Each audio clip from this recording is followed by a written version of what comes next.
Are you confused on how to perform a hinge properly? Maybe you're confused on which variation to pick at what time based on the person in front of you.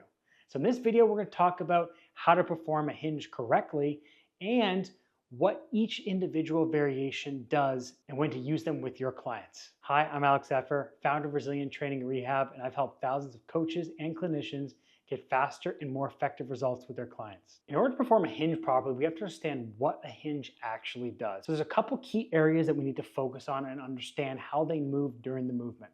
So first things first, in order to perform a hinge properly, we need to make sure we have internal rotation of the hip. So being able to internally rotate the hip allows the pelvis to roll over top of it, which allows the hinge to happen. So we have the femur internally rotating, but the other thing we need to internally rotate is the actual pelvis itself. So if I want to effectively hinge over, then the space between the sit bone and the tailbone has to get wider. That way I'm able to actually sit into my hips.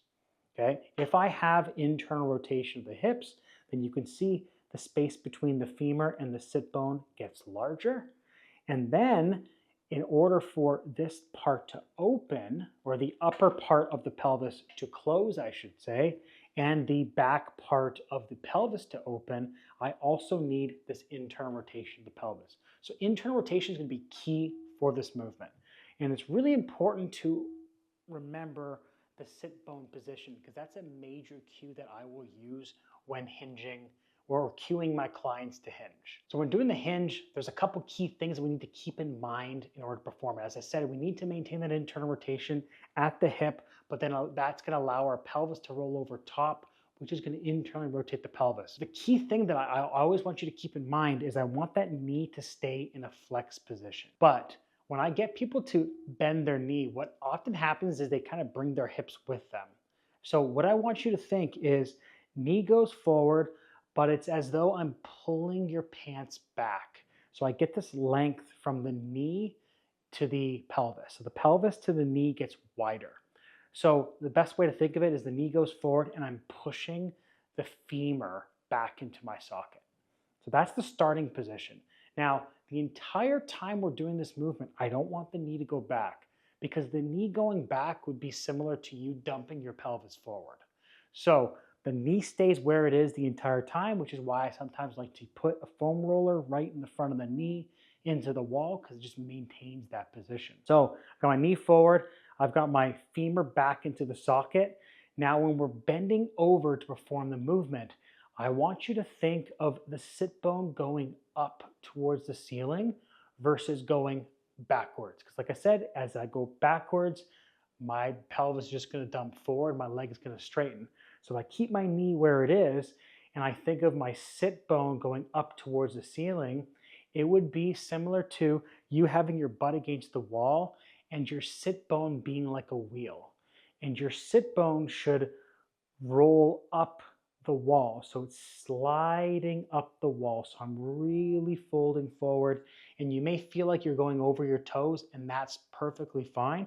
Just make sure you press that heel down.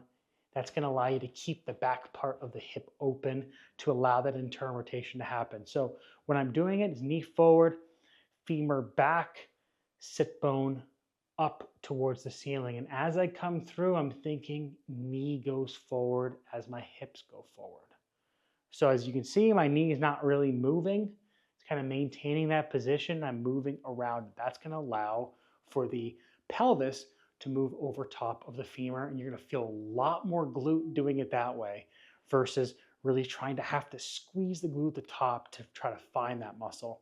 If I do that, everything externally rotates. That's not really an effective hinge. Keeping the knee bent is going to keep the back of the hip open. Allowing the sit bone to go up is going to open up the back part of the pelvis, just like we discussed. Before we get into the exercises, are you confused about what exercises to pick for your clients and what they actually do, how to cue them properly so you're getting the best outcome, and also understanding why to choose them and what compensations you may see during those movements and what to do about them? Then check out my programming course where I take you through each individual movement pattern: pulling, rowing, squatting, split squat, hinging, walking, arm training. And we talk about what each individual variation does, how to categorize the exercises so you have a progression regression model that is more effective, efficient, and it's based on assessment so you can pick the right exercise at the right time. The first hinging variation we're going to talk about is the staggered stance deadlift. So there's a difference between the staggered stance and a kickstand deadlift. As you can see with the staggered stance deadlift, I'm going to be going towards the leg that's back. Whereas in a kickstand deadlift, I'm going towards the leg that's more forward. So what this staggered stance exercise actually does is it turns my hips towards the side. So when I have to turn my hips towards this side, then I need a lot more internal rotation so I don't just roll and keep on spinning. So this exercise more specifically is going to help improve internal rotation of the femur, whereas the kickstand is going to improve that space between the tailbone and the sit bone that we talked about, getting that pelvis to internally rotate. So with a staggered stance position, usually what I'll do is I'll cue, in this case, let's say left foot forward, right foot back. I don't want there to be too much of a space between my feet. Usually what I'll say is just make sure that your right toes are in line with the knuckles of your left toes. So it's not a big stagger. Sometimes, depending on how stiff somebody is, I may get them to widen their feet a little bit more. But the objective with this exercise is that we are going to keep the weight more on this back leg. This left knee is going to maintain a slight bend as I push myself over towards the right. So I'm constantly pushing myself over towards the right side. And then again, my knee is staying where it is and I'm going to fold over it. So when I push myself over towards the right, I then need to go on the inside edge of that right foot, have my knee bent, and then sit bone is going up towards the ceiling. I'm not shifting back like that where you can see my left knee is hyperextending. I want to maintain that left knee bend. So it's going to help me push over towards the right. And then sit bone is going up. Sometimes I'll get my clients to even grab onto the lower part of their butt. And as they bend over, to pull it up. So again, they feel like they're going towards their toes. You just got to lock them, their heel down to keep their weight back. And so they're just going to push on the inside of the left foot, push on the inside of the right foot, but stay more heel heavy on the right foot. And as they bend over, it is the sit bone going up. Nothing else moves. It's just me bowing over. Now let's talk about the kickstand deadlift, which is going to open up a different area. This is going to be the sit bone to the sacrum or the sit bone to the tailbone area.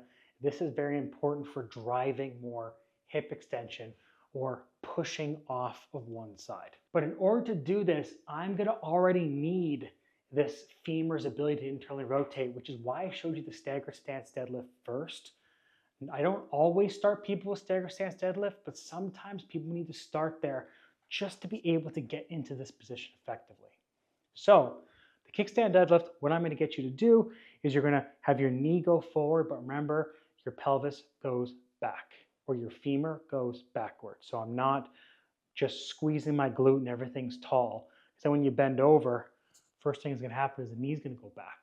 So knee is forward, femur is back into the socket. So I'm already kind of in a hingy position.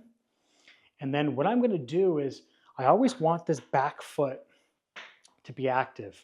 A lot of people will just do this so they can say, okay, I'm on this left leg, for example. But instead, I want you to push off the balls of the toes as though you're launching yourself over to the left. And then once you go over towards the left, you push the inside part of the left foot, and then you bring that femur back into the hip. And then holding that tension, you are then going to allow that sit bone to go up the wall, right? I'm kind of the sit bone going up towards the ceiling, and you feel a lot of glute activity here. You got some hamstring. You may even feel a little bit of shin, which is good because that's going to indicate that your knee is bending. Your ankle is staying in a bent position or a flexed position. So then I'm just going to go up, and I can only go to right there before my knee wants to start to go back. And as I come up, I'm pushing through the ground, push the knee forward, and the hip comes through. So again, knee forward, sit bone up, a lot of glute going, and then I'm going to drive it forward. Okay, so that exercise is going to drive more hip extension, open up that space in the back part of the pelvis. We should already have some internal rotation of the femur, but it will help restore more of it just in case you don't have full range of motion. You don't need full range of motion in the hip to be able to do this, but you do need some. Otherwise, what people will do is their hip will open up as they do it. They'll extend their knee, or they are just gonna, as they come up, they just arch their back because they don't have that motion in the femur, so their pelvis is just rocking back and forth over top of it. So in this video, we talked about two different kind of hinge variation, the mechanics of the hinge, and how to cue the hinge properly to make sure that you're getting the best out of the movement. But if you're a movement professional who wants to better understand how to program exercises for their clients by understanding what those exercises are actually doing, so you can pick the best variation for them, so check out my programming course. It's available now. Thank you so much for watching. Don't forget to like, save, and subscribe, and I'll see you next time.